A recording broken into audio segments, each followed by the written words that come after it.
wabarakatuh. Waalaikumsalam warahmatullahi wabarakatuh. Alhamdulillah nahmaduhu wa nasta'inuhu wa nastaghfiruh wa na'udzu billahi min shururi anfusina wa min sayyiati a'malina. Wassalatu wassalamu ala Rasulillah wa ala alihi wa sahbihi wa mawala, amma ba'du. Wa qala rabbi ishrah li sadri wa yassir li amri wa hlul 'uqdatam min lisani yafqahu qawli. Subhanaka la ilma lana illa ma 'allamtana innaka antal alimul hakim. Masyaallah muslimin jamaah pengajian rahimakumullah. Di dalam kesempatan yang berbahagia ini, dalam kajian ilmu, insyaallah kita akan melanjutkan kajian dari kitab Minhajul Abidin yang dikarang oleh Imam Al-Ghazali rahimahullah ta'ala. Saudara-saudara yang dirahmati oleh Allah, pada suatu waktu Imam Al-Ghazali ditanya oleh seseorang. Orang itu bertanya kepada Imam Al-Ghazali bahwa inna amra hadzal qalba la muhimmun jiddan. Kata orang itu bahwa sesungguhnya perkara hati itu merupakan perkara penting. Perkara hati itu merupakan perkara penting. Oleh karena itu, wasyekh, kata orang tersebut kepada Imam Ghazali, habarkanlah kepada saya tentang bagaimana kemaslahatan hati, kemudian kemadaratan apa yang akan terjadi pada hati dan kerusakan hati, agar kami dapat bersungguh-sungguh untuk melakukan itu semua, untuk memperbaiki hati. Ini soal yang disodorkan oleh salah seorang kepada Imam Al-Ghazali. Kemudian Imam Al-Ghazali menjawab persoalan itu. Kata Imam Al-Ghazali, "Ya'lam anna tafsil hadhihi al-ma'ani la tawil la yahtamilu hadzal kitab." Kata Imam Ghazali, ketahuilah bahwa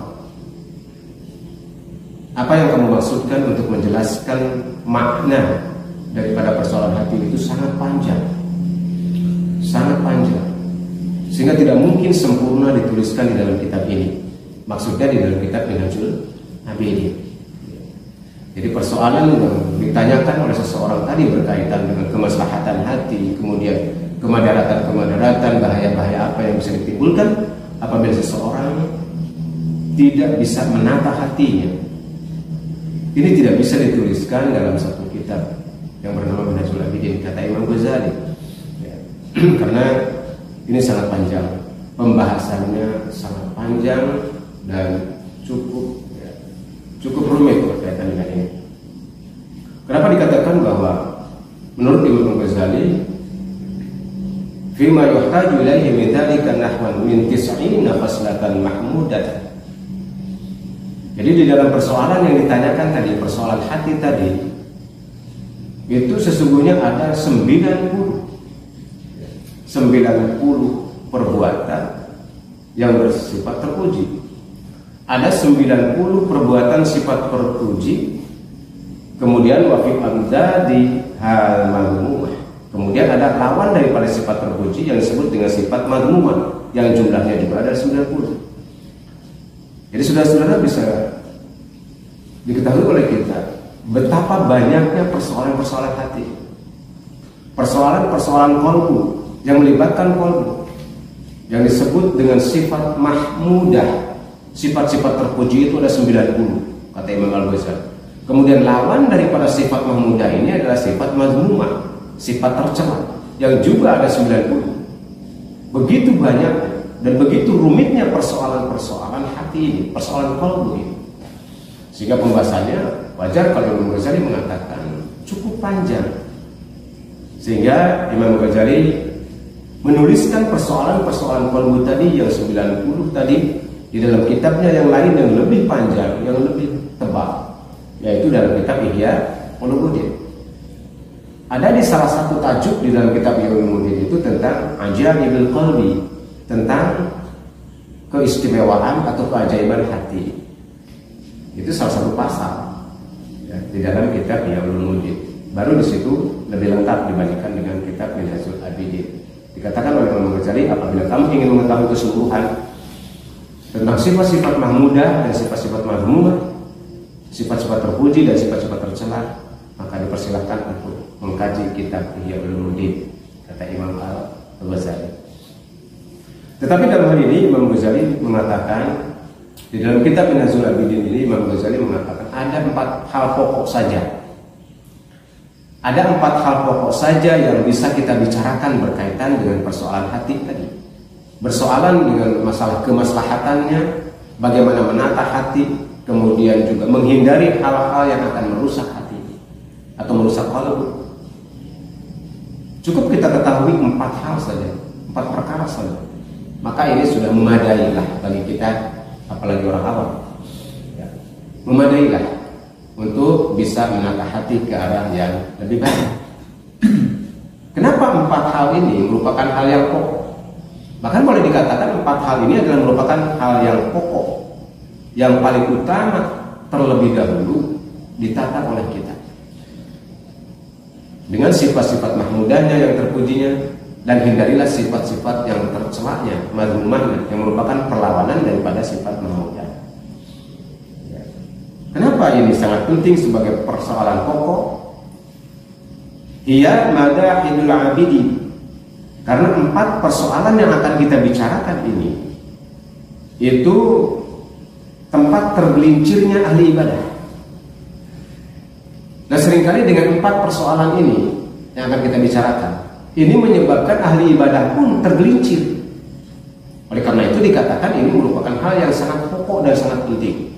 Sebab apabila 4 hal ini ada pada seseorang, hatta dia seorang ahli ibadah pun, itu bisa tergelincir hati, bisa tergelincir niat ibadahnya.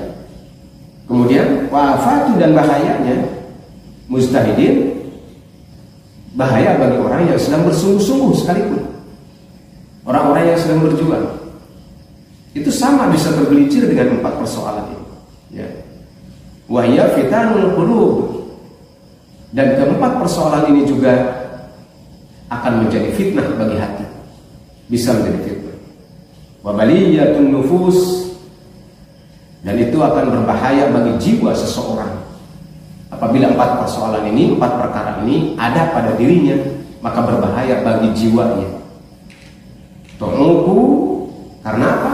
Karena menjadi rintangan di dalam ibadah dan amaliyahnya. Wa tashinu wa tufsidu wa tutlifu. Nah, ini juga mendorong, akan menjelekkan, akan membuat jelek dan merusak qalbu seseorang. Warbatun fi muqabalatiha, dan 4 perkara ini ada sebaliknya. 4 perkara yang membahayakan ini ada sebaliknya yang merupakan perlawanannya.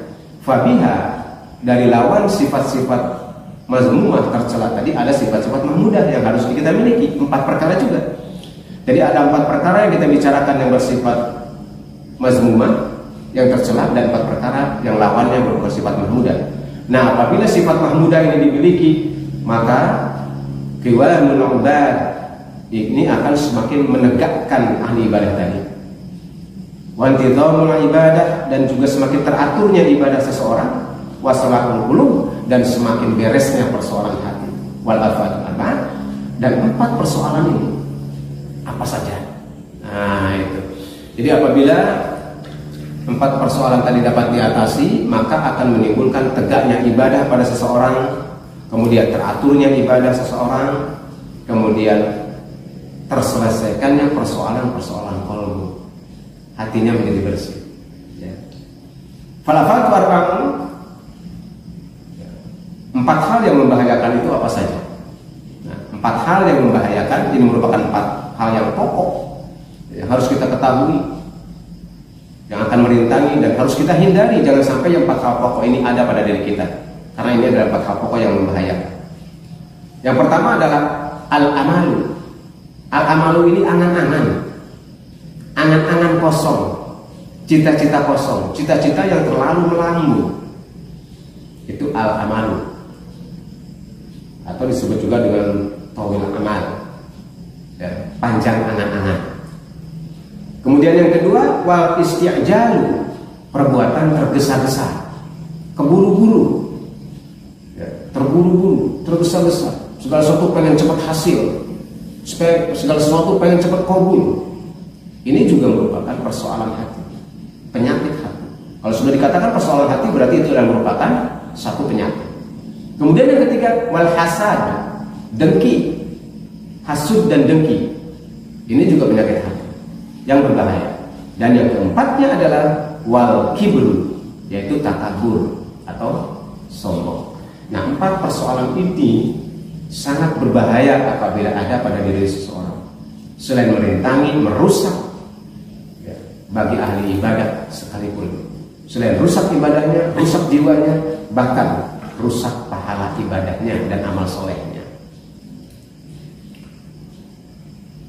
Dan secara tertib mengenai 4 persoalan itu adalah bagaimana kebalikan daripada tulil amal, panjang angan-angan, kemudian tergesa-gesa, hasud dan takabur. Kebalikannya harusnya seperti apa? Kata Imam Al-Ghazali, qisarul amal. Yang pertama, pendekkan angan-angan kita. Yang biasanya panjang angan-angan, ya, mimpi di siang bolong yang kosong, terlalu melambung tinggi. Qisarul amal, pendekkan angan-angan kita. Ya. Kemudian watta'ni fil umur. Ya. Kemudian tertiblah, berhati-hatilah dalam setiap urusan. Jangan tergesa-gesa, jangan terburu-buru, jangan ceroboh, jangan gegabah, tetapi tertiblah, ya. Berhati-hatilah dalam setiap perkara maupun urusan apa saja dalam hidup kita. Jangan terburu-buru, jangan tergesa-gesa. Pikirkan terlebih dahulu dengan terapi, dengan tertib. Kita pertimbangkan manfaatnya, maslahatnya, mafsadatnya, ya, kemudaratan terus. Jangan tergesa-gesa, jangan terburu-buru. Ya. Kemudian wan nasihatu lil khalqi. Ya. Yang ketiganya itu, hendaklah senantiasa kita mengharapkan kebaikan pada setiap makhluk. Ini untuk melawan apa? Melawan hasud. Ya. Supaya tidak ada hasud di dalam kalbu kita, senantiasalah mengharapkan kebaikan pada orang lain. Karena kalau orang hasud ini pasti yang diharapkan adalah keburukan pada orang lain, kan? Itu orang hasud. Kalau orang hasud itu senantiasa mengharapkan orang lain itu celaka, mengharapkan orang lain itu tidak sukses, kan gitu. Itu orang hasud. Makanya tanamkanlah dalam diri kita supaya tidak ada hasud, senantiasalah berharap kebaikan pada orang lain. Ya. Wa nasihatu lil khalqi, mengharapkan kebaikan pada setiap makhluk. Kemudian untuk melawan sifat kibir, sifat takabur dan sombong, wa tawadhu wal khusyu', senantiasalah bersikap tawadhu, rendah hati dan khusyuk hati kita kepada kebaikan. Rendah hati, ya. Ini untuk melawan sifat takabur. Hendaklah kita rendah hati dalam setiap ucapan maupun perbuatan. Jangan menganggap diri kita lebih baik. Jangan menganggap kita lebih hebat, lebih berilmu, lebih pandai. Jangan. Tetaplah rendah hati walaupun kita punya ilmu. Tetaplah rendah hati walaupun kita punya harta benda. Tetaplah rendah hati walaupun kita adalah seorang pejabat tinggi. Jangan sekali-kali menghinakan orang bawahannya atau yang di bawah kita. Ini untuk mengatasi sifat kibir, sifat takabur atau sifat sombong. Hadhihi al-usulu fi salahil qulub. Nah, hal ini yang dibicarakan tadi, ini adalah merupakan persoalan-persoalan pokok yang menyebabkan solehnya hati, yang menyebabkan bersihnya hati. Ya. Gitu. Saudara-saudara yang dirahmati oleh Allah Subhanahu wa taala, insyaallah kita akan coba bahas satu persatu mengenai afatul qalbi yang menyebabkan rusaknya hati, ya, atau penyakit-penyakit hati dari 4 hal tadi, mulai dari tulul amal, kemudian istihja, tergesa-gesa, terburu-buru, hasad dan kibir, ya, takabur. Pada kesempatan ini mungkin kita bahas terlebih dahulu tentang tulul amal, karena tidak sempat waktunya untuk membahas keempat-empatnya. Pada kesempatan pertemuan yang pertama ini, kita akan membahas tentang tulul amal terlebih dahulu. Tulul amal ini adalah panjang angan-angan, panjang angan-angan. Kenapa tulul amal ini termasuk penyakit? Fa innahul aiku an kulli khairin wa taatin. Ini bahayanya panjang angan-angan. Bahwasanya panjang angan-angan itu merintangi dari setiap kebaikan dan ketaatan. Ini bahayanya panjang angan-angan. Kalau panjang angan-angan itu ada di dalam kalbu seseorang, maka ini akan merintangi setiap kebaikannya, termasuk merintangi untuk berbuat taat. Karena panjang angan-angan. Apa cirinya orang yang panjang angan-angan? Selalu menunda-nunda kebaikan, menunda-nunda berbuat baik, menunda-nunda untuk taat kepada perintah Allah. Karena dia pikir masih ada hari esok, karena dia pikir saya masih muda, gitu. Jadi bahayanya, saya masih muda umur saya, nanti ajalah berbuat baiknya besok atau minggu depan atau tahun depan, gitu. Ini panjang angan-angan namanya. Efeknya menunda-nunda kebaikan. Nanti ajalah ngajinya, minggu depan juga masih ada pengajian kan gitu. Padahal apakah umurnya akan nyampe minggu depan? Allah alam bisawab. Kan gitu. Tertipu oleh angan-angannya sendiri. Ini maksud dengan tulul amal, yang termasuk penyakit batin. Selalu menunda-nunda untuk berbuat kebaikan. Jadi terintangi untuk berbuat baik, terintangi untuk melaksanakan ketaatan kepada Allah Subhanahu wa taala. Wal jalibu likullin syarrin wa fitnatin. Dan akan mendorong kepada setiap keburukan, wa fitnatin, dan akan menimbulkan fitnah di dalam hati. Jadi dengan panjang angan-angan ini selalu akan mendorong kepada berbuat buruk. Nanti ajalah belajarnya, sekarang mah enjoy aja dulu, nanti ajalah menuntut ilmunya, toh masih muda, masih banyak kesempatan. Akhirnya ditunda-tunda sampai nggak jadi. Karena semakin hari perubahan waktu, perubahan situasi menyebabkan seseorang juga berubah karena pengaruh keadaan itu. Akhirnya kesempatan dan peluang untuk mendapatkan kebaikan menjadi hilang. Nah ini bahayanya seperti itu. Wa innahu da'un. Dan bahwa sesungguhnya tulul amal ini, panjang angan-angan ini merupakan penyakit hati. Selalu menunda-nunda kebaikan, selalu menunda-nunda amal soleh, ini termasuk penyakit hati yang membahayakan bagi seseorang. Ad-da'ul udalul ladzi yuqimul khalqa fi anwa'il baliyatin. Jadi penyakit hati yang susah diobatinya, ya, yang terjadi kepada makhluk dengan berbagai macam kebahayaannya. Jadi ini termasuk penyakit hati yang susah diobati. Kalau panjang angan-angan yang sudah melekat di hatinya, melekat di pikirannya, susah diobati. Ketika diajak ngeyel, ketika dikasih tahu ngeles gitu. Malah nanti aja lah, tenang aja lah, saya sekarang masih sibuk. Ya, kalau yang sibuk, kalau yang masih muda, saya masih muda, nanti aja tahun depan. Sekali lagi, apa yakin tahun depan akan nyampe umurnya? Kan itu. Nah ini untuk mematahkannya dengan pemikiran seperti itu, bahwa ajal itu tidak menunggu waktu. Kapan-kapan bila datang. Kalau sudah tiba ajal, maka tinggal penyesalan yang ada, karena tidak sempat lagi berbuat baik, tidak sempat lagi melakukan amal saleh. Ya. Nah itu, makanya ini termasuk hal yang berbahaya. Ya. Fa'alam annaka idza tala amaluka hajalaka minhu arba'atu asya'a. Maka ketahuilah oleh kamu, kata Imam Al-Ghazali, bahwasanya apabila terjadi tulul amal, tala amaluka, panjang angan pada kamu, hajalah kami dua maka akan terjadi hal yang rusak pada diri kamu dengan 4 kerusakan.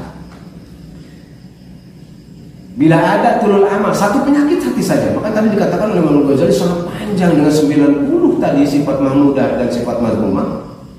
Memang cukup panjang membicarakan persoalan qalbu itu.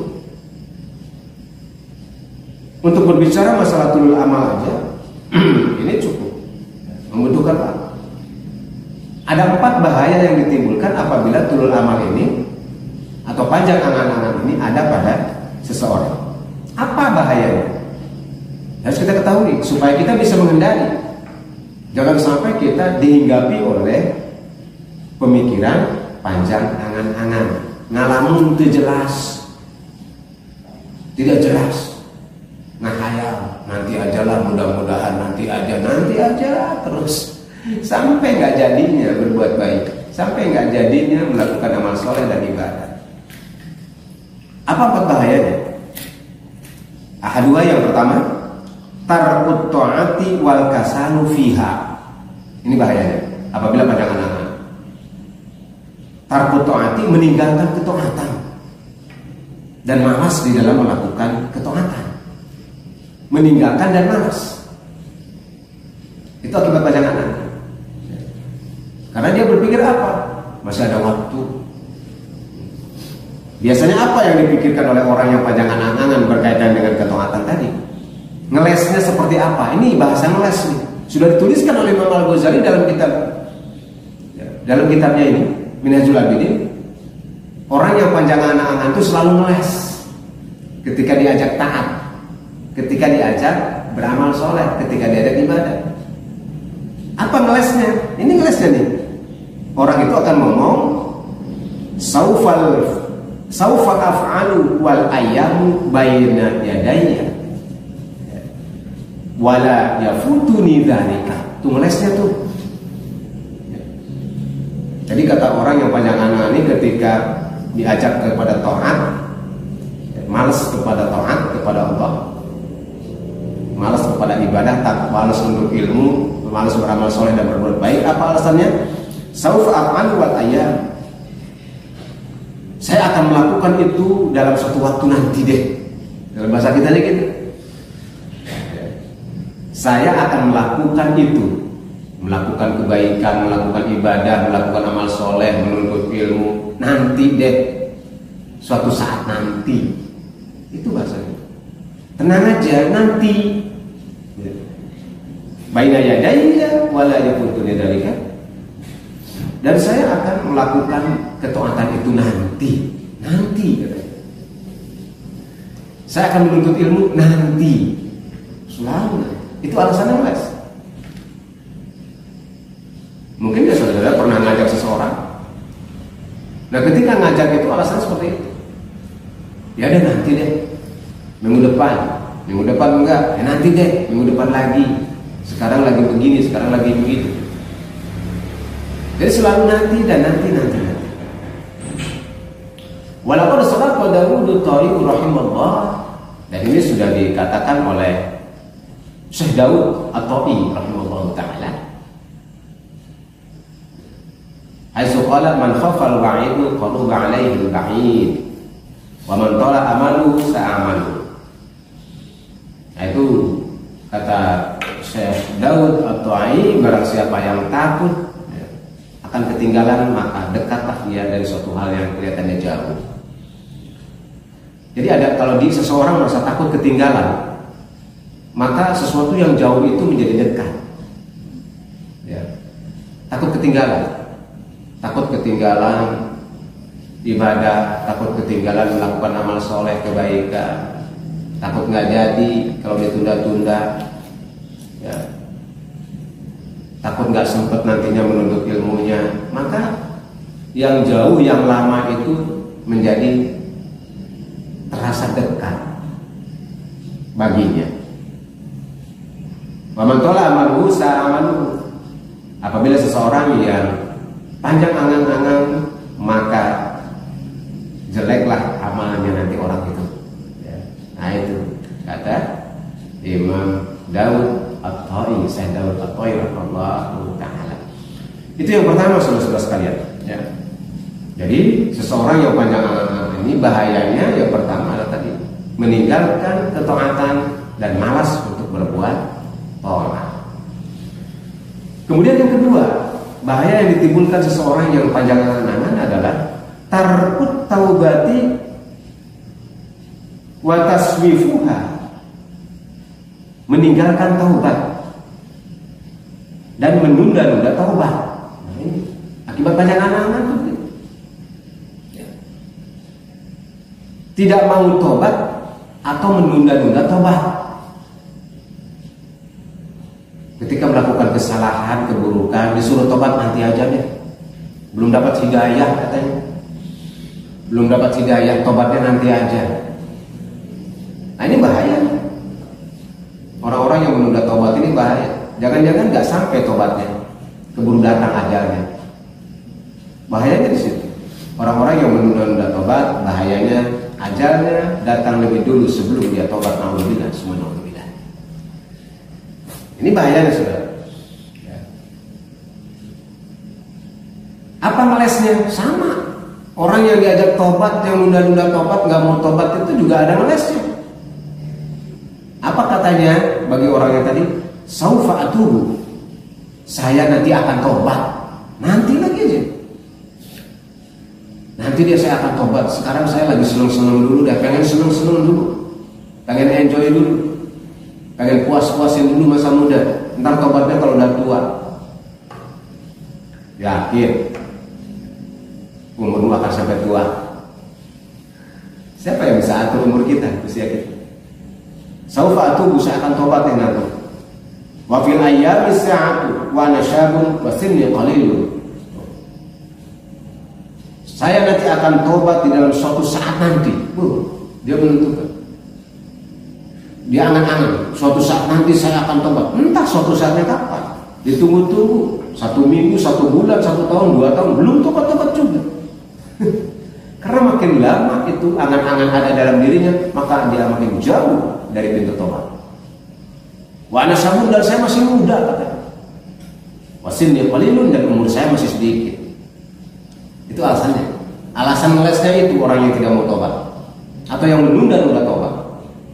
Dia mengatakan saya akan tobat suatu saat nanti, dan saya masih muda dan usia saya masih sedikit. Ini merupakan bentuk tipuan dari penyakit tulul amal, panjang angan-angan. Wa taubatu baina yadayya wa ana qadirun 'alayha mata Tuhan. Nanti ke depan saya akan tobat dan saya punya kemampuan untuk melakukan tobat itu. Ya. Dia yakin dia bisa tobat. Padahal masya Allah, saudara, tobat itu adalah merupakan karunia dari Allah Subhanahu Wa Taala. Kalau Allah tidak berikan, maka susah untuk bisa tobat. Makanya carilah, bukan ditunggu hidayah itu, tapi carilah hidayah itu supaya pintu tobat terbuka. Ya. Saudara-saudara yang dirahmati oleh Allah, kemudian ya wasalisa, yang ketiga bahaya daripada tulul amal tadi, yaitu panjang angan tadi. Yang ketiga adalah al-hirsu ala jam'i wal istighlali bidunya 'anil akhirah. Ini bahayanya, yaitu dia terpukau, ya, terpukau dengan mengumpulkan dan terikat dengan urusan dunia dibandingkan akhirat. Akibat panjang angan. Akhirnya apa? Dia tertipu dengan urusan dunia, terpukau dengan urusan dunia, bahkan dia cenderung kepada urusan dunia dibandingkan akhirat, karena menganggap akhirat masih jauh, mati masih lama, karena umurnya masih muda, masih sehat badannya. Entar deh, ada akhirat mah nanti aja. Gimana nanti akhirat mah, yang penting nih gue lagi butuh dunia nih. Akhirnya dia kejar dunia setiap hari, setiap mulai pagi, dari malam pagi sampai malam, pagi sampai malam, setiap hari nggak ada henti-hentinya mengumpulkan dan mengurusi masalah dunia sampai lupa akhirat. Yang bahaya itu kalau lupa akhirat. Mengejar dunia kalau ingat akhirat nggak apa-apa, bagi waktu. Tapi yang bahaya adalah dengan tulul amal tadi, akhiratnya jadi lupa. nggak ingat-ingat sama akhirat. Ya kalau orang sudah nggak ingat akhirat, bagaimana mau tobat? Karena dia terpukul oleh dunia, maka sudah tidak memperhatikan lagi urusan halal haram. Itu bahayanya. Nah, melesnya seperti apa? Ini bahasa melesnya nih, dengerin. Bahasa melesnya orang pasti sama dah di tulisan kitab dengan ucapan orang sini sama. Hanya beda omongan doang paling. Ada yang ngomongnya pakai bahasa Sunda, bahasa Indonesia, bahasa Jawa, bahasa Manado. Tapi kalimatnya nggak jauh beda lah, melesnya itu. Jadi sudah dituliskan oleh Imam Al-Ghazali. Apa melesnya orang yang sibuk dengan urusan dunia sampai urusan akhirat dilupakan karena panjangnya angan-angan tadi. Omongannya apa? Akhaful faqra fil kibari wa rubbama ad'ufu 'anil iktisabi. Saya takut miskin. Ya.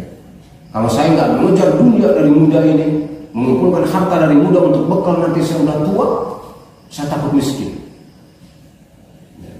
Karena kalau sudah tua, saya sudah tidak kuat lagi untuk melakukan kasar, melakukan usaha. Jadi mumpung masih muda, habis-habisan waktunya digunakan untuk mengejar dunia, mengumpulkan harta dengan alasan untuk bekal nanti pensiun, untuk bekal nanti di hari tua.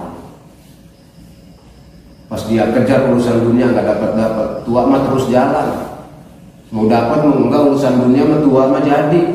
Yang paling parah nggak sempet tua, udah duluan, hartanya nggak dapat, ya jabatannya nggak dapat, mati duluan, tua juga nggak nyampe, rugi double gitu. Ya, itu ngeselesnya gitu. Saya takut miskin.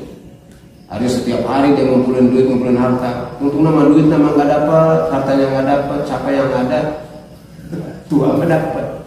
Kalaupun umurnya panjang, gimana kalau pendek? Nah itu ya. Itu ngelesnya seperti itu. Dia takut miskin yang jelas.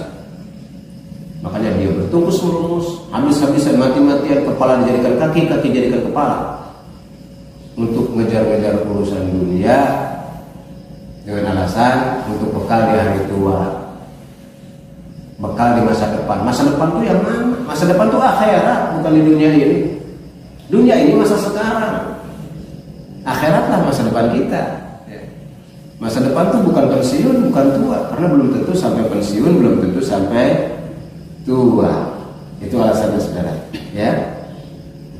Bahaya yang ketiga dari orang yang tinggal amal, dia akan terikat, tertipu dengan urusan duniawi.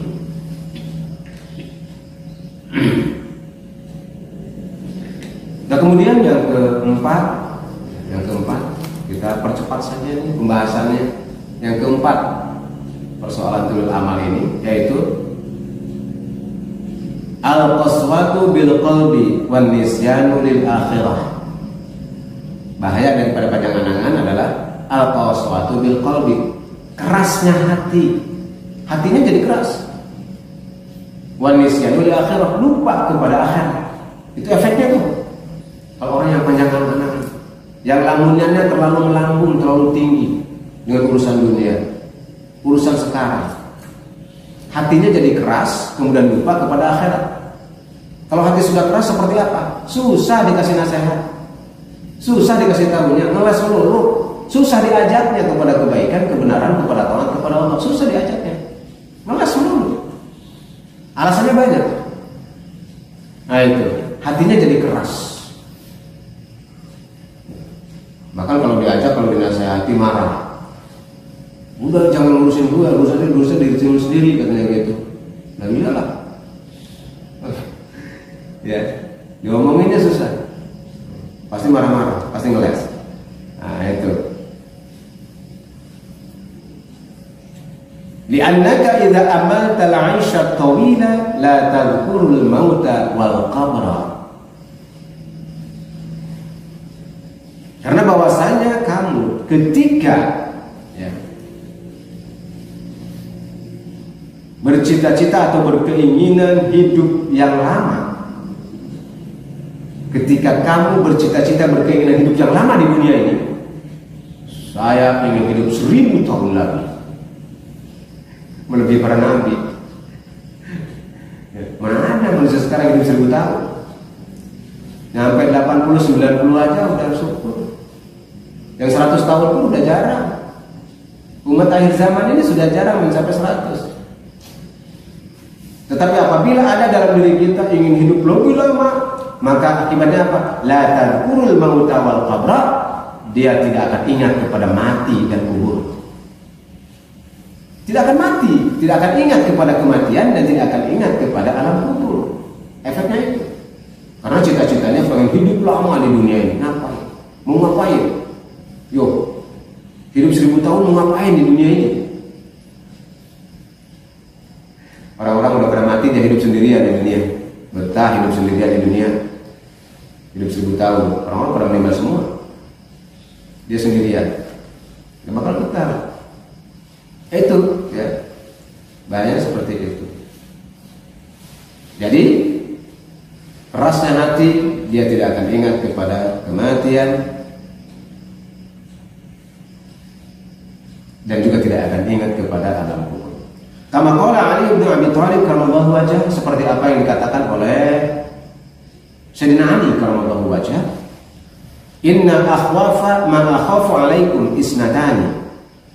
Sesungguhnya aku takut suatu perkara yang aku takutkan terjadi pada kamu, yaitu ada 2 perkara. Jadi Sayyidina Ali menakutkan, memberikan atau takut terjadi pada kamu, kata Sayyidina Ali, ini terjadi pada kamu 2 perkara. Ini yang dikhawatirkan oleh Sayyidina Ali. Apa 2 perkara itu? Yang pertama adalah tulul amal, panjang angan-angan,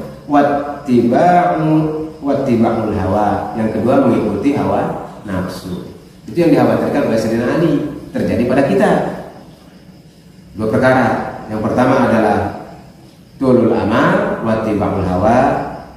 Yang kedua adalah memperturutkan hawa nafsu. Kenapa ditakutkan oleh Sayyidina Ali? Ala wa inna tulal amali yunsil akhirat. Ingatlah pada kamu semua bahwasanya panjang angan-angan itu yunsi akhirat, akan merupakan akhirat. Panjang angan itu akan merupakan akhirat. Wattiba'ul hawa yasuddu 'anil haqq. Sedangkan mengikuti hawa nafsu itu akan mencegah kamu dari perkara-perkara yang hak. Dari firman Allah dan sabda Rasulullah SAW. Nah, itulah saudara-saudara sekalian, 4 perkara yang membahayakan dari panjang angan-angan. Ya. Yang mudah-mudahan 4 perkara itu kita dilindungi oleh Allah Subhanahu wa taala, tidak terjadi pada diri kita, ya, agar kita selamat ya, dari segala macam panca bahaya hati, termasuk jiwa dan kehidupan kita di dunia dan di akhirat. Hanya kepada Allah lah kita berlindung dan memohon hidayah, taufik dan inayahnya. Itu saja barangkali. Mohon maaf apabila ada kekeliruan dalam penyampaian ini, dalam penyampaian yang sangat sederhana. Mudah-mudahan ada manfaatnya bagi kita semua. Hadanallahu wa iyyakum ajma'in, wallahu muwaffiq ila aqwamit thoriq. Wassalamualaikum warahmatullahi wabarakatuh.